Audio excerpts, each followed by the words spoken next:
Olá, queridos amigos, mais uma vez aqui nos encontramos para esse estudo virtual da noite de hoje. Como preparação, nós vamos ler do livro Deus Sempre, ditado por Emmanuel a Francisco Cândido Xavier, a página Serve com Deus. Nos caminhos da vida, não te esqueças de Deus. Se o tempo é tranquilo, serve e agradece a Deus. Ante as crises que surjam, serve e confia em Deus. Quando alguém te abandone, serve apoiando-te em Deus. Ante ofensas e golpes, cala-te e serve pensando em Deus. Ante o dever que te cabe, atende ao dever que te cabe e Deus fará o resto. Amado Mestre Jesus, querida Alta de Souza, que mais uma vez possamos aqui estarmos juntos, unidos em torno da nossa doutrina, estudando e aprendendo cada vez mais para colocarmos em prática no nosso dia a dia. Que a tua paz nos envolva até o término de todos os nossos trabalhos. Iniciamos hoje o estudo do último livro da codificação, lançado em 1868 por Kardec, e dividido em 3 partes: a Gênese, os milagres e as predições. Nesse livro, Kardec coloca aqui, talvez, o grande fecho da doutrina, porque aborda, talvez, a parte mais difícil perante todos nós. Na parte primeira, a Gênese, nós vamos ver que ele vai dissecar aqui a parte primeira do Livro dos Espíritos. Então, é o que corresponde exatamente àquela parte primeira, onde ele vai falar da matéria, vai falar de Deus da Terra, da formação da Terra, tudo isso, né? Então ele vai colocar para nós. E a segunda e a terceira parte, são exatamente aquelas partes que Kardec, lá em O Evangelho segundo o Espiritismo, ele nos fala, não nos ateremos aqui aos milagres de Jesus, à vida de Jesus, nada disso. Então, ele deixa exatamente para o final. E de uma forma muito sábia, mas muito sábia mesmo. Por quê? Quando nós vemos aqui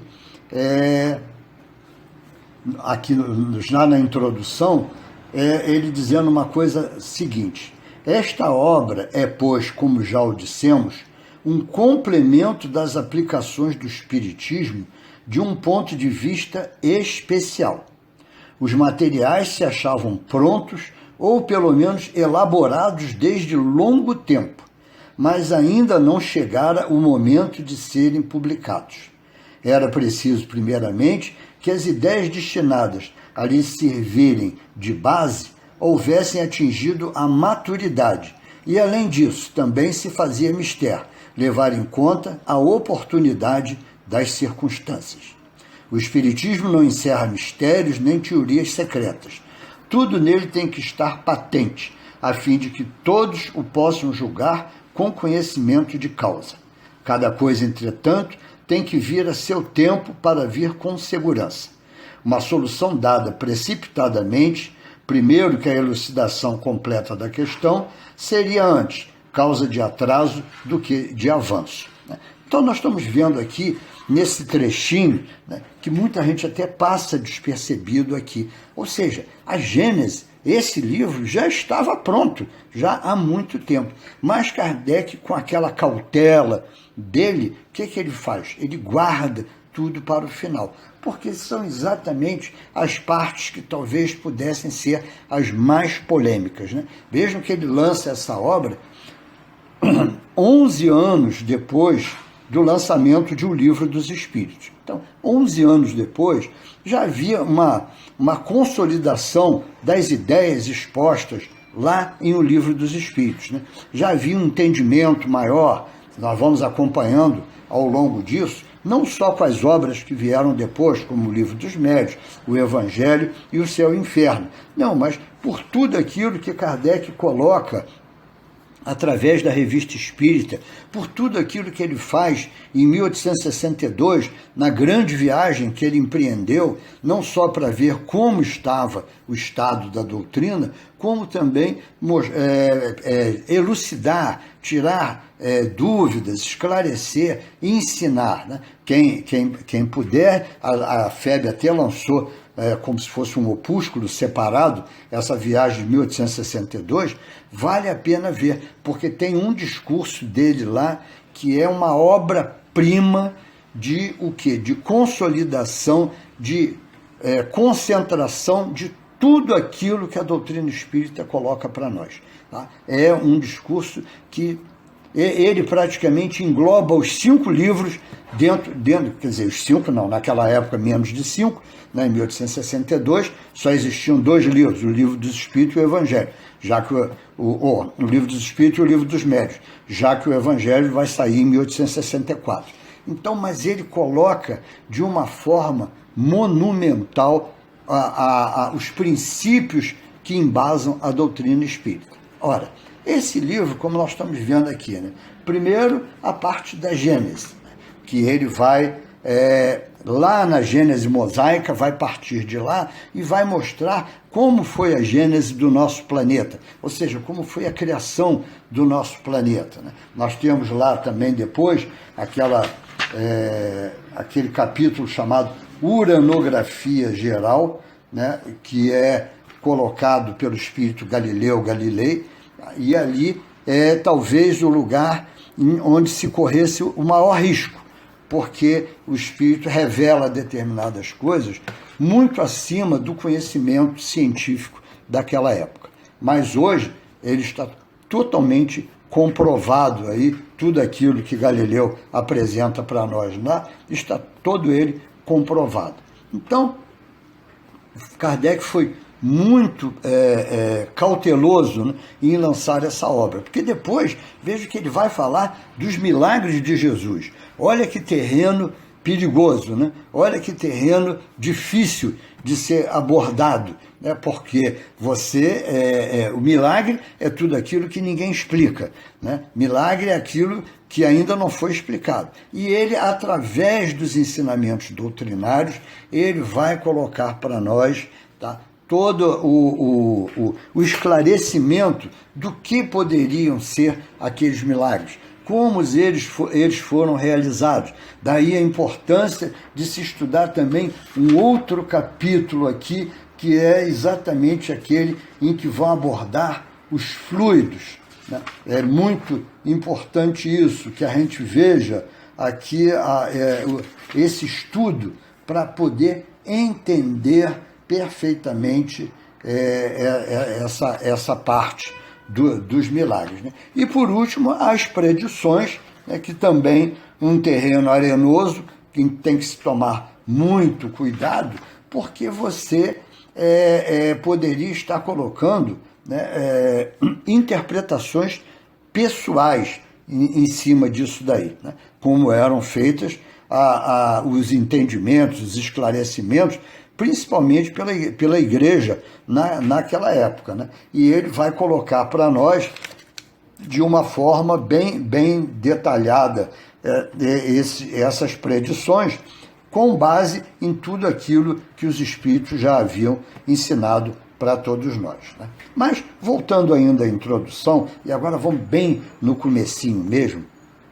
tá? Kardec apresenta a chave para entender tudo isso, né? Quando ele diz assim: 2 elementos, ou se quiserem 2 forças, regem o universo: o elemento espiritual e o elemento material.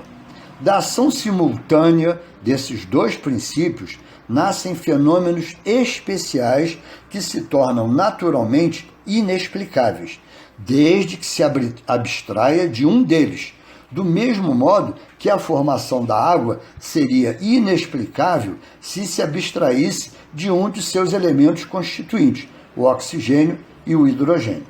Demonstrando a existência do mundo espiritual e suas relações com o mundo material, o Espiritismo fornece a chave para a explicação de uma imensidade de fenômenos incompreendidos e considerados em virtude dessa mesma circunstância, inadmissíveis por parte de uma certa classe de pensadores.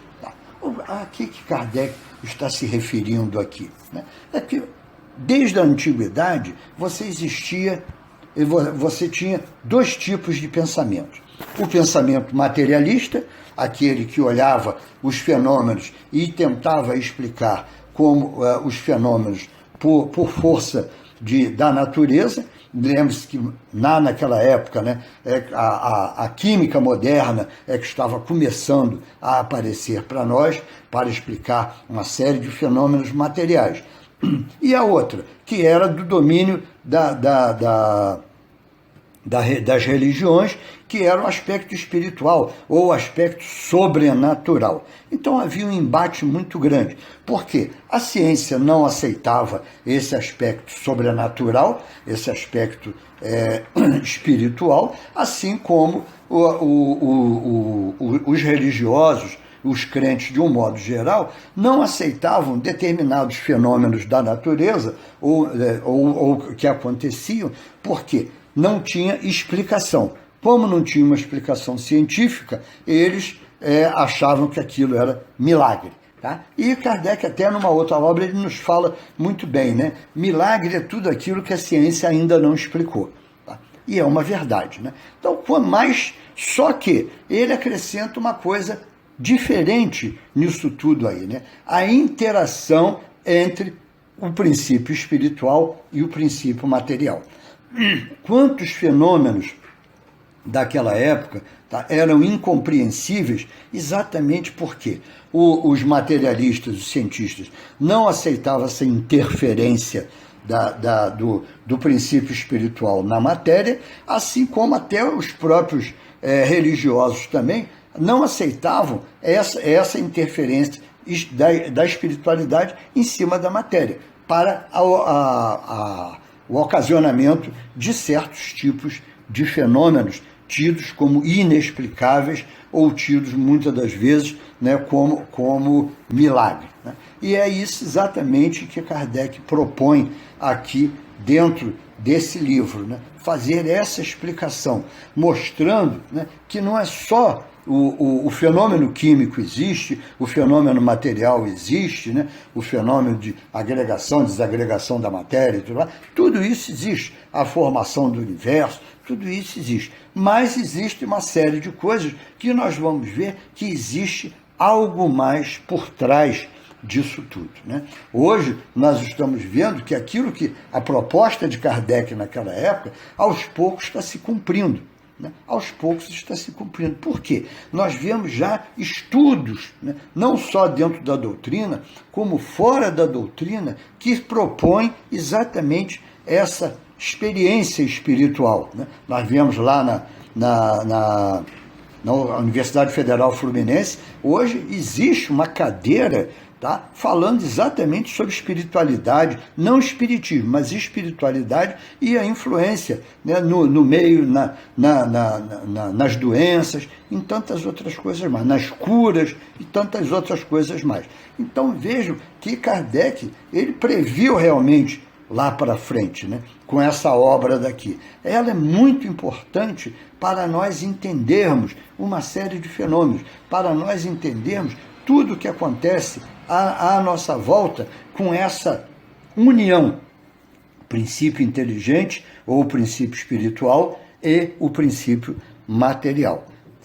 De certa forma, quando nós fazemos essa união, quando o Espiritismo nos mostra exatamente isso, nós vamos ver o quanta coisa deixou de ser do domínio do sobrenatural, quanta coisa deixou de ser do domínio dos milagres, né? Quanta coisa nós conseguimos explicar, quanta coisa hoje nós gostaríamos de levar a todos os nossos pesquisadores, cientistas e tantos outros mais, para que eles também pudessem, agregando esses conhecimentos, pudessem ampliar a visão sobre as suas pesquisas, sobre tudo aquilo que envolve, né, a ciência de um modo geral. Então, vamos estudar agora, a partir de hoje, né, durante um bom tempo, a Gênese. Em alguns momentos vai parecer difícil para nós o entendimento,